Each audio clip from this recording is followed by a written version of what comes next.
Hello friends, स्वागत है आप सभी का आपके अपने यूट्यूब चैनल स्टडी विद समीक्षा में। तो फ्रेंड्स, हम अभी हिंदी पढ़ रहे थे और हिंदी में हम लोगों ने अभी हिंदी गद्य का विकास पढ़ा। इसमें हमने भारतेंदु काल और आपका द्वैध युग, शुक्ल युग और प्रगतिवादी युग, प्रयोगवादी युग, ये सारे पढ़ लिए हैं। अब जो एक क्वेश्चन है वो आपको यहाँ से पूछा जाता है, हिंदी गद्य की विधाएं, कि विधाएं क्या क्या होती हैं और इनका मतलब रचना पूछ ली जाती है, किस विधा की ये रचना है। ठीक है, तो जैसे पढ़ेंगे, पहला है आपका आत्मकथा है आपकी। आत्मकथा, जीवनी, नाटक, एकांकी, कहानी, यात्रा वृत्तांत, डायरी, रेखा चित्र, संस्मरण, ये सारी क्या होती है आपकी हिंदी गद्य की ये विधाएं। अगर लिखने को आ जाए 2 नंबर में तो आप इस तरह से लिख सकते हैं कि जो नाटक है, कहानी है, उपन्यास है, ये सारी क्या होती हैं, हिंदी गद्य की विधाएं होती हैं। एक बात होगी। दूसरे, वो आपको दे देंगे कि कोई रचना दे देंगे और पूछेंगे कि ये किस विधा की रचना है, तो वो आपको बताना पड़ेगा। ठीक है, जैसे अब देखते हैं हम कुछ विधाएं, देखते हैं। ये है आपकी पहली आत्मकथा। तो ये पहले समझते हैं आत्मकथा क्या होती है, ठीक है, इसका क्या अर्थ होता है। तो लिखा है, जब कोई व्यक्ति अपने जीवन की घटनाओं का क्रमबद्ध वर्णन करता है। ठीक है, अब हम लोग सामान्य भाषा में समझते हैं कि जैसे जब कोई व्यक्ति स्वयं अपने जीवन की घटनाओं का वर्णन कर रहा है तो उसके बोलते हैं हम लोग आत्मकथा। ठीक है, बायोपिक या बायोग्राफी बोलते हैं उसको। जैसे एग्जाम्पल के तौर पर लिए तो एपीजे अब्दुल कलाम है, उन्होंने अपने जो जीवन की घटनाओं का वर्णन किया था। ठीक है, खुद कई सारे लेख लिखे हैं, तो वो उनकी आत्मकथा, जो खुद व्यक्ति खुद अपने बारे में लिखे तो वो होती है आत्मकथा। ठीक है, और तो जैसे ये है, अब मेरी असफलता है, ये लिखी है बाबू गुलाब राय ने, जिसमें उन्होंने बताया अपने जीवन में जितने भी उतार चढ़ाव आए, सफलता भी मिली, कभी असफलता भी मिली। तो ये है अगले, अपनी खबर। ठीक है, ये है पांडे बेचन शर्मा उग्र, इन्हें उग्र के नाम से पीछे जाना जाता है। तो ये पांडे बेचन शर्मा अपनी खबर। ठीक है, ये मान लो अगर ट्रिक करनी हो याद करने के लिए, तो अपनी खबर, कोई भी हो अपनी खबर के लिए बहुत बेचैन बेचैन रहता है। लिखा है ना नाम में बेचैन, तो जो व्यक्ति अपनी खबर के बारे में बेचैन रहता है सुनने को, तो याद करना कि पांडे बेचन शर्मा अपनी खबर। ठीक है, क्या भूलूं क्या याद करूं, ये हरिवंश राय बच्चन, इनकी ये क्या है, एक आत्मकथा है, क्या भूलूं क्या याद करूं। ठीक है, इसके बाद है जीवनी। जीवनी क्या होती है, एक आत्मकथा और जीवनी बिल्कुल थोड़ा सा अंतर होता है और बाकी सेम चीजें होती हैं। तो देखते हैं जीवनी में क्या होता है। जब कोई दूसरा व्यक्ति, ठीक है, और किसी दूसरे व्यक्ति के जीवन के चरित्र के बारे में बताता है तो वो जीवनी होती है। जैसे मान के चलो अभी बहुत सारी मूवी बनती हैं, जैसे मान के चलो अभी MS धोनी एक मूवी बनी थी। ठीक है, तो वो किसके ऊपर बायोपिक थी, धोनी के ऊपर, लेकिन बनाई किसने थी, वो प्रोड्यूसर थे कोई, उन्होंने बनाई थी। ठीक है, तो वो जब कोई व्यक्ति किसी दूसरे व्यक्ति के बारे में लिखता है, कोई जीवन चरित्र के बारे में, तो वो होता है जीवनी। ठीक है, और आत्मकथा में वो व्यक्ति स्वयं लिखता है। ठीक, आपको समझ में आ गया होगा। अब इसकी 2 जीवनी है, बहुत ही इंपॉर्टेंट है, ये पूछी ही जाती है, 1 या 2 कंफर्म है। एक कलम का सिपाही अमृत राय, ये सोचना है ऐसे कलम में क्या भरे रहता, अमृत भरा रहता है, तभी तो वो इतना कुछ लिख जाती है। ठीक है, अगला है आवारा मसीहा विष्णु प्रभाकर। मान लेंगे खैर ऐसा होता तो नहीं, कि जो भगवान विष्णु थे वो थोड़े से आवारा से थे, मतलब भगवान तो थे लेकिन, तो उन्होंने कई प्रकार के अपने रूप लिए हैं, तो उन्होंने थोड़े भिन्न भिन्न प्रकार के अपने चरित्र बताए हैं। तो आवारा मसीहा विष्णु भगवान को याद है, विष्णु प्रभाकर। ठीक है, तो कलम का सिपाही अमृत राय। अब इसके बाद हम नेक्स्ट देखते हैं।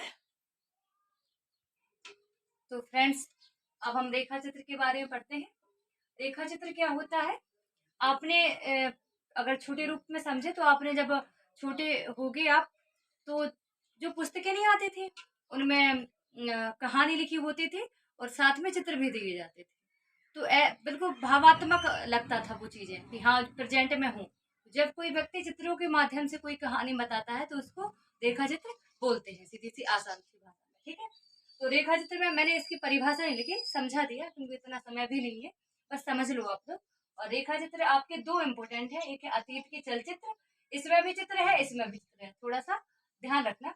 रेखा चित्र और अतीत के चलचित्र और मेरा परिवार, ये है महादेव वर्मा की, ये प्रसिद्ध लेखिका है महादेव वर्मा। मैंने आपको पहले भी इनकी कई कृतियां बताई हैं या रचनाएं, जैसे कि आपकी दीपशिखा है, रश्मि है, ये सांध्य गीत है, और ये मेरा परिवार है, अतीत के चलचित्र हैं। तो महादेव परमाने एक ये महिला थी, तो इन्हें काफ़ी चिंता होती थी, मान के चलो कि अतीत की क्या होगा, क्योंकि महिलाओं को कुछ सामान्यता होती है ना, तो अतीत की और मेरे परिवार की ज़्यादा चिंता होती थी, तो ये भी एक महिला थी, ठीक है? अगला देखते हैं संस्मरण। संस्मरण का मतलब होता है कि जब किसी घटना को हम याद करके स्मरण के माध्यम से बताते हैं, तो वो होता है हमारा संस्मरण। ऐसा स्मृति की रेखाएं, ठीक है, और पथ के साथ ही ये दोनों भी किसके हैं? ये महादेव वर्मा के, लेकिन ये संस्मरण है और ये रेखा चित्र है। अंतर जानिएगा थोड़ा सा। ये स्मरण के माध्यम से बताया गया, जैसे नहीं बताते, हम लोग छोटे होते हैं तो हमारे दादाजी बताते हैं कि जब हम थे ऐसा हुआ करता था, कोई घटना बताई, तो वो होता है आपका संस्मरण, ठीक है। इसके बाद आता है अपना उपन्यास। उपन्यास का मतलब होता है जब किसी घटना को, ठीक है, छोटे रूप में ना लेकर हम बहुत बड़े रूप में लेते हैं, ठीक है। उपन्यास का जो मतलब होता है वो काफी लंबा होता है, ठीक है। जैसे कि आपने बुक भी देखी होंगी, तो वो काफी मोटी मोटी बुक होती है उसकी, उपन्यास करने में पढ़ने में सॉरी काफी समय लगता है। तो ये उपन्यास है आपके कंकाल, तितली, इरावती। ये है जयशंकर प्रसाद के। किसके हैं ये? जयशंकर प्रसाद।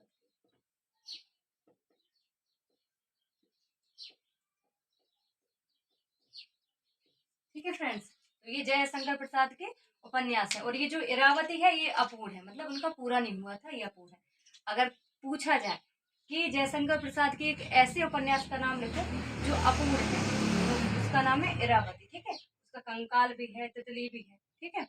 इनके बाद है एक उपन्यास सूरज का सातवां घोड़ा, ठीक है, और गुनाहों का देवता, ये धर्मवीर भारती की।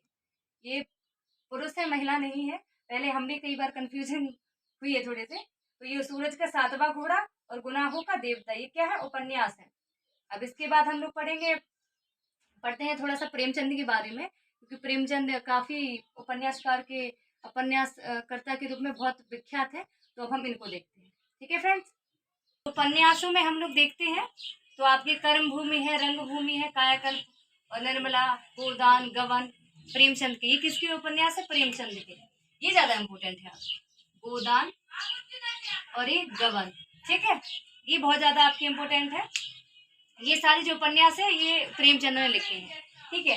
नोट में हमने लिखा है कि प्रेमचंद को उपन्यास सम्राट कहा जाता है, ठीक है। उपन्यास उन्होंने काफी हद तक लिखा तो ना सभी है, उपन्यास भी लिखे हैं कुछ, और कुछ नाटक भी, कहानी भी लिखी है, कुछ कहानी काफी लिखी है, तो जैसे बूढ़ी काकी है और भी लिखी, लेकिन उपन्यास सम्राट इन्हें ही कहा जाता है, ठीक है।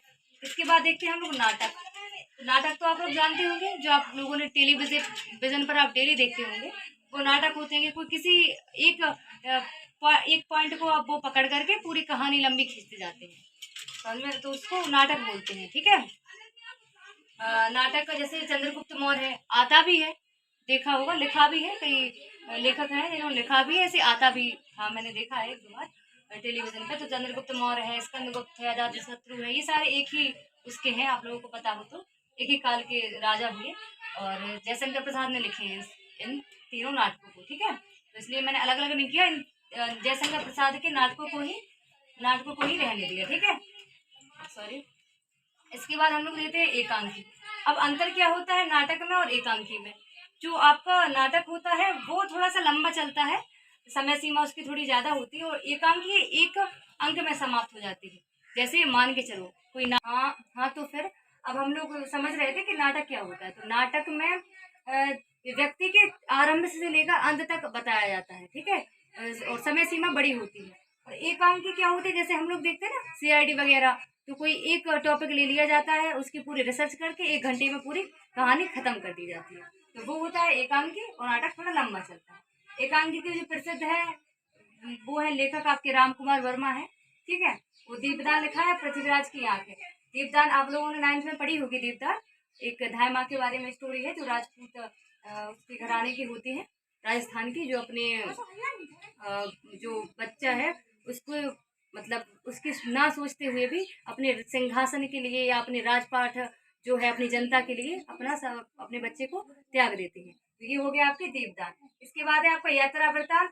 तो यात्रा वृतांत वो होता है जब कोई व्यक्ति कहीं जाता है और घूमने के लिए उद्देश्य से जाता है, वहां का वर्णन करता है, तो वो होता है आपका यात्रा वृतांत।